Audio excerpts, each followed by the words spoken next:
Good evening. This is Elif. Today I want to talk about the population growth in Spain.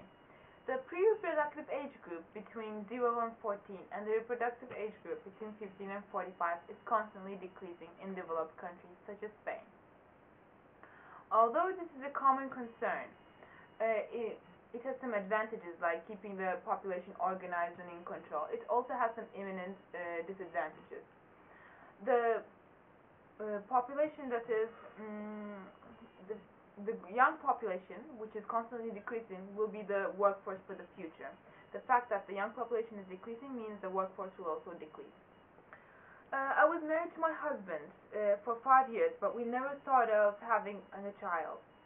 Even if we wanted to, we never had the time to look after a baby, which we would hold all the responsibility for, said a 34-year-old Adelina Marquez, who works at a commercial advertising firm in Madrid.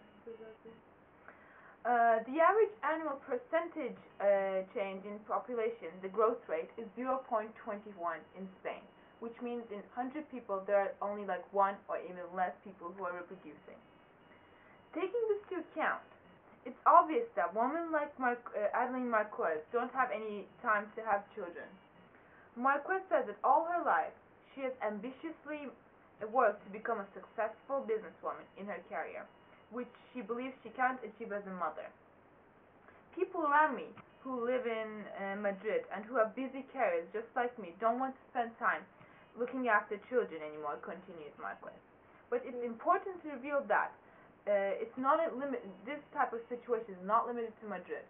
78% of the population of Spain lives in urban areas such as Barcelona, Sevilla, and Madrid. All these people are common with Mrs. Marquez. Marquez also admits that having no or less children improves their living conditions. I have more money and more time to spend on myself, she says. Adeline Marquez is a woman who is separated from her husband because he wanted to have kids. She says nobody around her have priorities such as being a mother. She believes her schedule and her busy life, she wouldn't have the time to fit in a baby. Many of my friends, in fact many people around me, think like this nowadays, she says. That's why she decided to divorce her husband. In fact, what Marcos says is true. The life quality of people in Spain is quite well.